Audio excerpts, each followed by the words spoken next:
గత ప్రభుత్వ హయాంలో వైఎస్ఆర్ కాంగ్రెస్ పార్టీ అధికారంలో ఉన్నటువంటి సమయంలో ఉద్యోగులు ఉపాధ్యాయుల నుంచి పూర్తి వ్యతిరేకత రావడానికి కారణం అప్పటి ముఖ్యమంత్రి వైఎస్ జగన్మోహన్ రెడ్డి వ్యవహరించినటువంటి వ్యవహార శైలి. ఇదేంటి అంటే సాధారణంగా ప్రతి ఒక్కటి కూడా ముఖ్యమంత్రికి తెలిసి జరగవు. అలాగే ప్రతి ఒక్క విషయంలోనూ ముఖ్యమంత్రి కల్పించుకోరు. ఇది మనం ఇంతకు ముందు కూడా మాట్లాడుకున్నాం.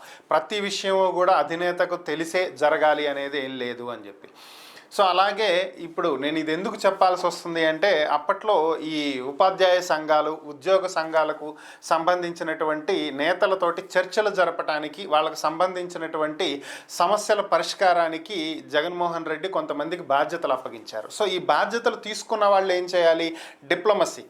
సో వీళ్ళు అవతల వ్యక్తులు ఏం చెప్తున్నారు, ఏం డిమాండ్లు అడుగుతున్నారు, వాటికి సాధ్యాసాధ్యాలు ఎంతవరకు ప్రభుత్వం తరపున మనం ఏం చేయగలుగుతాము, ఏం చేయలేము, చేయగలిగే వాటిని చేస్తామని చెప్పి హామీ ఇవ్వాలి, చేయలేనటువంటి వాటిని ఎందుకు చేయలేము అనేది వాళ్ళకి చెప్పి ఒప్పించి నొప్పించకుండా పరిస్థితులను చక్కదిద్దేటువంటి ప్రయత్నం చేయాలి.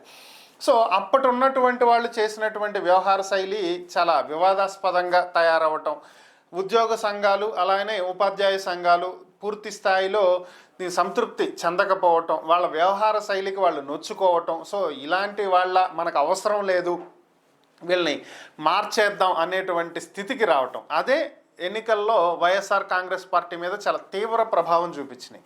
ఇక సీన్ కట్ చేస్తే మరి ఇప్పుడు ఏమన్నా అద్భుతంగా ఏమైనా ఉన్నారా, ఏమన్నా సంతృప్తంగా ఉన్నారా అంటే లేదు కదా. ఇప్పుడు కూడా మొన్న రీసెంట్గా ఉపాధ్యాయ సంఘాలన్నీ కూడా ఒక సమావేశానికి పిలిస్తే బహిష్కరించారు. ప్రభుత్వంతో మేము కొన్ని చర్చలు జరపాలన్నారు. నేరుగా లోకేష్తోనే చర్చలు జరుపుతాము, అధికారులు ఎవరితో మేము చర్చించమని చెప్పి తేల్చి చెప్పారు.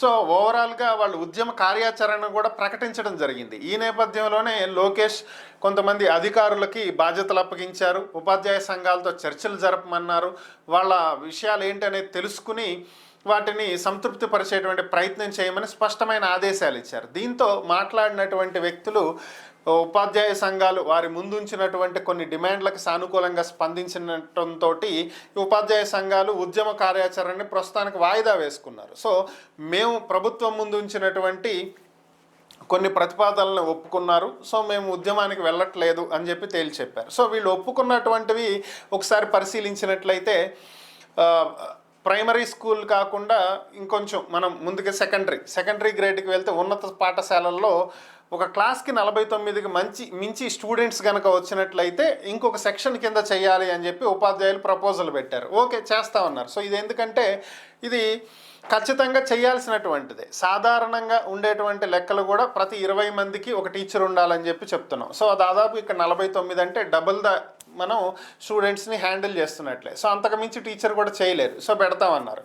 అలాగే ప్రైమరీ క్యాంపస్ ఒకవేళ ఉన్నత పాఠశాలల్లోనే ప్రాథమిక పాఠశాల కూడా ఉంచాల్సి వస్తే వాటి తరగతి గదులు సపరేట్గా నిర్వహించండి అని కోరారు. సో దానికి కూడా ఒప్పుకున్నారు. అలాగే ఫౌండేషన్ స్థాయి స్కూల్స్కి సంబంధించి కొన్ని ప్రపోజల్స్ పెట్టారు, దాన్ని కూడా ఒప్పుకున్నారు. అంటే ఆర్థిక పరంగా ప్రభుత్వం మీద భారం పడనటువంటి ఏవైతే ఉన్నాయో వాటన్నిటికీ ఆమోదం తెలిపారు. సో దీంతో కొంతవరకు వాళ్ళని సంతృప్తిపరిచినట్టయింది. మిగిలినటువంటి అంశాల మీద మేము చర్చలు జరుపుతాము, దీని మీద మనం మాట్లాడదాము, ఒక ఆమోదయోగ్యమైనటువంటి పరిష్కారాన్ని తీసుకొద్దామని చెప్పారు. అంటే డిప్లొమాటిక్గా మనం అవతల వ్యక్తిని నొప్పించకుండా పని జరిగేలా చూడటం.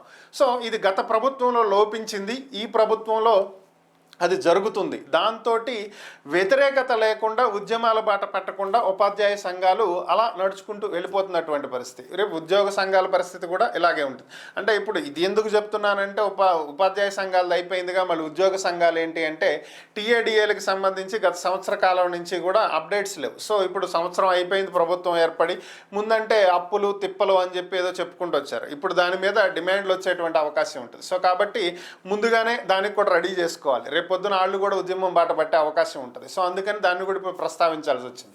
సో ఓవరాల్గా చెప్పేది ఏంటంటే అధికారులు కావచ్చు, మంత్రులు కావచ్చు, ఎవరైనా సరే చర్చలు జరపడానికి వస్తారో వాళ్ళు డిప్లొమసీగా వ్యవహరిస్తే ఖచ్చితంగా సానుకూలమైనటువంటి ఫలితాలు ఉంటాయి. అందుకే అప్పుడు అలా వ్యవహరించిన వాళ్ళు ఇప్పుడు ఇలా వ్యవహరిస్తున్నారు. ఎంచుకునేటువంటి వ్యక్తిని, సరైనటువంటి వ్యక్తిని ఎంచుకోకలేకపోవటం అప్పుడు జగన్మోహన్ రెడ్డి చేసినటువంటి అతిపెద్ద తప్పు. సో ఇక్కడ అది జరగట్ల, అది ప్రస్తుతం ఉన్నటువంటి పరిస్థితి.